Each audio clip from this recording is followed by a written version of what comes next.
ஒரு கிராமத்தில் ஒரு ஏழை அம்மா இருந்தா. அப்பா இல்லை, அதாவது அவளுக்கு கணவன் இறந்து போயிட்டார். ஒரு 10 வயசு குழந்தை இருந்தா. அவள் பேர் மீனா. அவள் அந்த கிராமத்தில் 5ஆம் வகுப்பு வரைக்கும் படித்தா. 6ஆம் வகுப்புக்கு அவள் டவுன் போய் தான் படிக்கணும். அந்த காலத்துலலாம் இந்த மாதிரி பஸ்ஸு ரயில் இதெல்லாம் கிடையாது. அந்த காசு கொடுக்கறது அவன்கிட்ட கையில் பணம் கிடையாது. அந்த டவுன் தாண்டி போன அந்த இடத்துல ஒரு கவர்மெண்ட் ஸ்கூல், காசு கொடுக்காமையே படம் சொல்லி கொடுக்குற ஸ்கூல் இருந்தது. அந்த ஸ்கூலில் அவள் அம்மா அவளை சேர்த்து விட்டாள். ஆனால் கிராமத்துலேருந்து அந்த டவுனுக்கு போய் அந்த சின்ன குழந்தை படிக்கிறதுக்கு முடியணும் இல்லையா? கொண்டு போய் விட்டு ஆயிடுச்சுன்னு வரத்துக்கெல்லாம் யாரும் கிடையாது. அதனால் ஏன்னா அவள் அம்மா பாத்திரம் இதெல்லாம் தேய்ச்சி கொடுத்து ரொம்ப சொற்பமான காசில் அந்த குழந்தையோட வயத்து வைப்பின்னு இருந்தா. அவள் தண்ணி குடிச்சுட்டு தன்னை உசுரை வச்சுட்டு இருந்தா குழந்தைக்கோசரம். அதனால் அம்மா சொன்னால், நீ தனியாக தான் தினம் ஸ்கூலுக்கு போயிட்டு வரணும் அப்படின்னு சொல்லிவிட்டு காலங்காலத்தில் பழைய சோறு கொடுத்து, கையில் கொஞ்சம் பழைய சோறு ஊறுகாய் போட்டு கொடுத்து அந்த குழந்தைய அனுப்புவாள். அந்த குழந்தை கிராமத்துலேருந்து பட்டணம் போகிற வழியில் பெரிய ஒரு காடு, சிங்கம், புலி, கரடி முதல்ல எது வேணாலும் வரும், யாரை வேணாலும் கடிக்கும், சாப்பிடும். அதனால் இந்த குழந்தை, அம்மா அந்த காட்டு வழியெல்லாம் போகிறது பயமாக இருக்குது, நீ துணைக்கு வா, இல்லைன்னா நான் படிக்கலை சொல்லிட்டு. இல்லைம்மா, எவ்வளோ கஷ்டமாக இருந்தாலும் நீ படித்து முன்னுக்கு நாளைக்கு என்னை விட நீ சிறப்பான வாழ்க்கை நீ வாழணும், சரியா? பயப்படாதே, உனக்கு கடவுள் கூடவே இருக்கார். உனக்கு எப்போ பயம் வந்தாலும் ராம ராம ராம ராமன்னு சொல்லு, ராமர் உனக்கு பக்கத்தில் துணைக்கு வருவார் அப்படின்னு சொல்லியிருந்தான். சின்ன குழந்தையான அது நம்மளுமே நம்பிக்கையோடு தான் இருக்கணும். ஆனால் சின்ன குழந்தையான அது ரொம்ப நல்லா நம்பிட்டு, சரிம்மா ராமர் துணைக்கு இருந்துச்சு, எனக்கு ஒரு பயம் இல்லைன்னு சொல்லி ஸ்கூலுக்கு போச்சு. ஒரு சில நாட்கள் சாதாரணமாக போயிட்டு வந்துடுது. அப்படி ஒரு நாள் போகும்பொழுது ஒரு பெரிய சிங்கத்தோடைய உருமல் சத்தம் கேட்டு குழந்தை நடுங்கி போயிட்டா.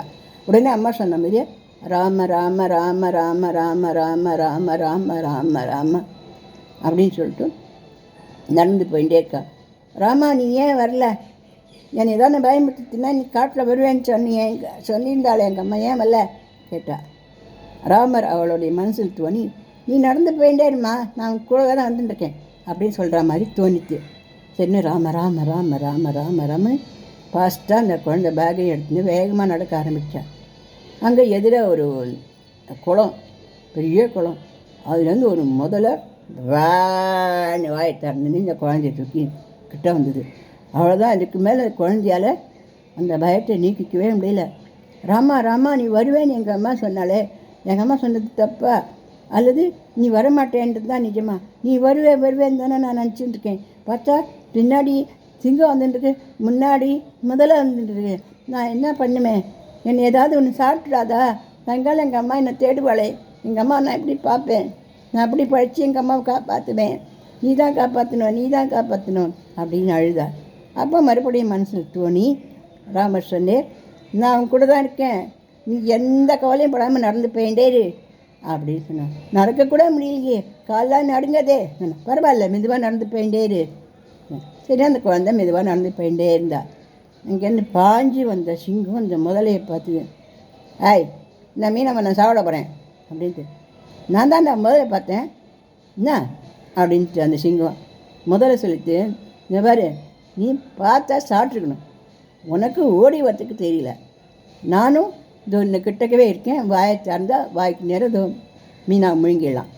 எனக்கு தான் கடவுள் மீனாவை அனுப்பிச்சிருக்கேன் தெரியுமா?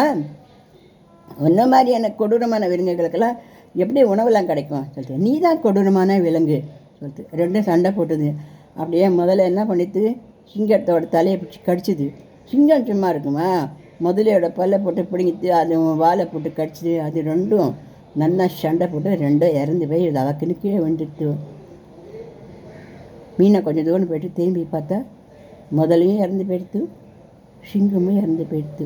நம்மளை துரத்தக்கூடிய கவலைகளோ நம்மளை துரத்தக்கூடிய பயங்களும் கூட இந்த மாதிரி தான் நம்மளை பிரம்மாண்டமாக துரத்துகிற மாதிரி துரத்துமே வழிய, அந்த இடத்துல டக்குன்னு கடவுள் அந்த கவலை எல்லாத்தையும் ஒன்றுமே இல்லை, இட்ஸ் ஆல் ரைட், ஜாலியாரு அப்படின்னு வந்துடுவார். கடவுளை நம்பினார், கைவிடப்படார்.